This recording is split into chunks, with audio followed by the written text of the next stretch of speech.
दुर्योधन हस्तिनापुर के महाराज धृतराष्ट्र और गांधारी के 100 पुत्रों में सबसे बड़ा पुत्र था।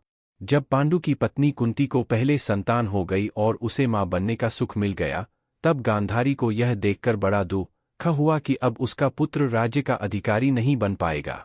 यह सोचकर उसने अपने गर्भ पर प्रहार करके उसे नष्ट करने की चेष्टा की। गांधारी के इस कार्य से उसका गर्भपात हो गया। महर्षि व्यास ने गांधारी के गर्भ को 101 भागों में बांटकर घी से भरे घड़ों में रखवा दिया, जिससे 100 कौरव पैदा हुए। सबसे पहले घड़े से जो शिशु प्राप्त हुआ था, उसका नाम दुर्योधन रखा गया। दुर्योधन स्वभाव से बड़ा ही हठी और दुष्ट था। वह पांडवों को सदैव नीचा दिखाने का प्रयत्न करता और उनसे ईर्ष्या रखता था। उसके दुष्ट स्वभाव के कारण ही महाभारत का युद्ध हुआ। भीष्म की प्रेरणा से धृतराष्ट्र का विवाह गांधारी के साथ किया गया था। गांधारी ने जब सुना कि उसका भावी पति अंधा है, तो उसने अपनी आंखों पर पट्टी बांध ली, जिससे कि पतिव्रत धर्म का पालन कर सके। जब एक समय महर्षि व्यास अत्यंत थके हुए तथा भूखे थे, वे हस्तिनापुर में पधारे। गांधारी ने उनका समुचित सत्कार किया। प्रसन्न होकर व्यास ने गांधारी को अपने पति के अनुरूप 100 पुत्र प्राप्त करने का वरदान दिया। गर्भाधान के उपरांत 2 वर्ष बीत गए। कुंती ने एक पुत्र प्राप्त भी कर लिया, किंतु गांधारी ने संतान को जन्म नहीं दिया। अतः क्रोध और ईर्ष्या के वशीभूत उसने अपने उदर पर प्रहार किया, जिससे लोहे के समान कठोर मांसपिंड निकला। व्यास के प्रकट होने पर गांधारी ने उन्हें सब कुछ कह सुनाया। व्यास ने गुप्त स्थान पर घी से भरे हुए 101 मटके रखवा दिए। मांसपिंड को शीतल जल से धोने पर उसके 101 खंड हो गए। प्रत्येक खंड एक एक मटके में 2 वर्ष के लिए रख दिया गया। उसके बाद ढक्कन खोलने पर प्रत्येक मटके से एक एक बालक प्रकट हुआ। अंतिम मटके से एक कन्या निकली, जिसका नाम दुःशला रखा गया। दुःशला का विवाह सिंधु प्रदेश के राजा जयद्रथ के साथ किया गया था। दुर्योधन का विवाह भानुमति के साथ संपन्न हुआ था। पहला मटका खोलने पर जो बालक प्रकट हुआ था, उसका नाम दुर्योधन रखा गया। उसने जन्म लेते ही बुरी तरह से बोलना प्रारंभ कर दिया तथा प्रकृति में अपशकुन प्रकट हुए। पंडितों ने धृतराष्ट्र से कहा कि इस बालक का परित्याग कर देने से ही कौरव वंश की रक्षा हो सकती है, अन्यथा अनर्थ होगा। किंतु मोहवश गांधारी तथा धृतराष्ट्र ने उसका परित्याग नहीं किया। उसी दिन कुंती के घर में भीम ने जन्म लिया था। धृतराष्ट्र की एक वैश्य जाति की सेविका भी थी, जिससे धृतराष्ट्र को युयुत्सुकरण नामक पुत्र की प्राप्ति हुई थी। पांडवों से ईर्ष्या। कर्ण की सहायता से दुर्योधन ने कलिंगराज की कन्या का अपहरण किया था। उसे बाल्यावस्था से ही पांडवों से ईर्ष्या थी।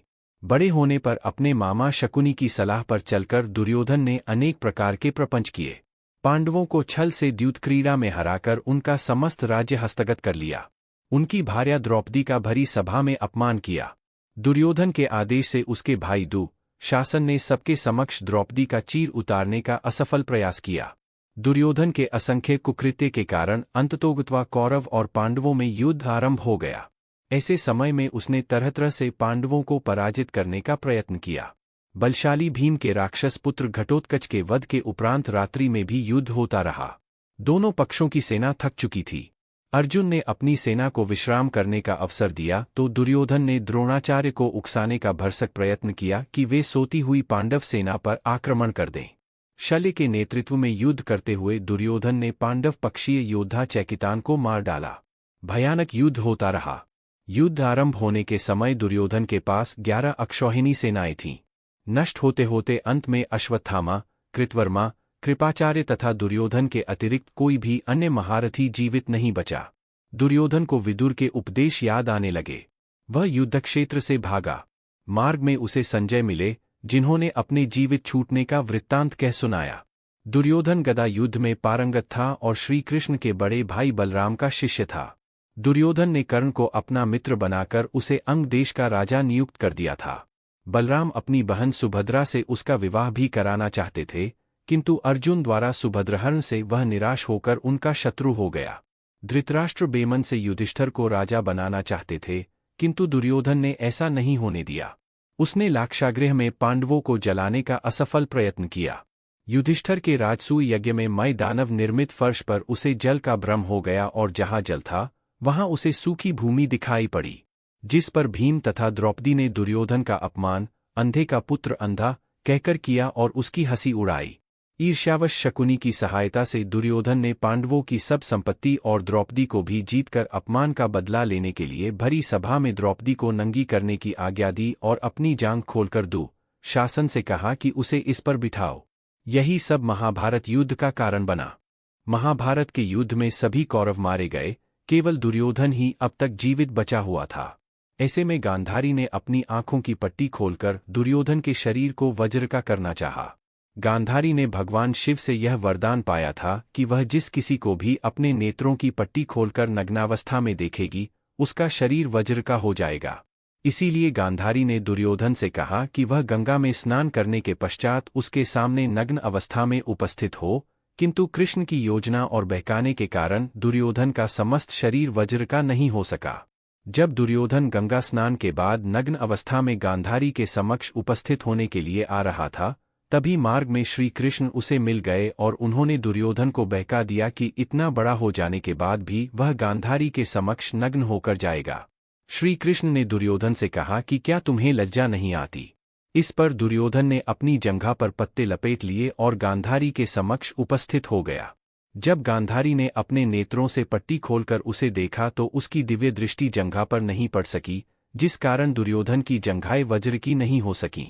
अपने प्रण के अनुसार ही महाभारत के अंत में भीम ने गदा से दुर्योधन की जांघ पर प्रहार किया। महाभारत युद्ध के अंत समय में दुर्योधन एक सरोवर में प्रवेश कर गया। उसने कहा कि मेरे पक्ष के लोगों से कह देना कि मैं राज्यहीन हो जाने के कारण सरोवर में प्रवेश कर गया हूँ। वह सरोवर में जाकर छिप गया तथा माया से उसका पानी बांध लिया। तभी कृपाचार्य, अश्वत्थामा तथा कृतवर्मा दुर्योधन को ढूंढते हुए उस ओर जा निकले। संजय से समस्त समाचार जानकर वे पुनः युद्ध क्षेत्र की ओर बढ़े। राजधानी में कौरवों की सेना के नाश और पराजय का समाचार पहुंचा तो राजमहिलाओं सहित समस्त लोग नगर की ओर दौड़ने लगे। युद्धक्षेत्र जनशून्य पाकर कृपाचार्य, अश्वत्थामा और कृतवर्मा पुनः सरोवर पर पहुंचे और दुर्योधन को पांडवों से युद्ध करने का आदेश देने लगे। उनका कहना था कि इस प्रकार जल में छिपना कायरता है। उसी समय कुछ व्याध मांस के भार से थके पानी पीने के लिए सरोवर पर पहुंचे। संयोगवश दुर्योधन को ढूंढते हुए पांडव उन व्याधों से उसके विषय में पूछताछ कर चुके थे। व्याधों ने उन सबकी मंत्रणा चुपके से सुनी कि दुर्योधन कुछ समय तालाब में छिपकर विश्राम करना चाहता है। उन्होंने धन वैभव के लालच में पांडवों तक उसके छुपने के स्थान का पता पहुंचा दिया। पांडव अपने सैनिकों के साथ सिंहनाद करते हुए उस द्वैपायन नामक सरोवर तक पहुंचे। अश्वत्थामा आदि ने समझा कि वे अपनी विजय की प्रसन्नता के आवेग में घूम रहे हैं, अतः वे दुर्योधन को वहां छोड़ दूर एक बरगद के पेड़ के नीचे जा बैठे तथा भविष्य के विषय में चर्चा करने लगे।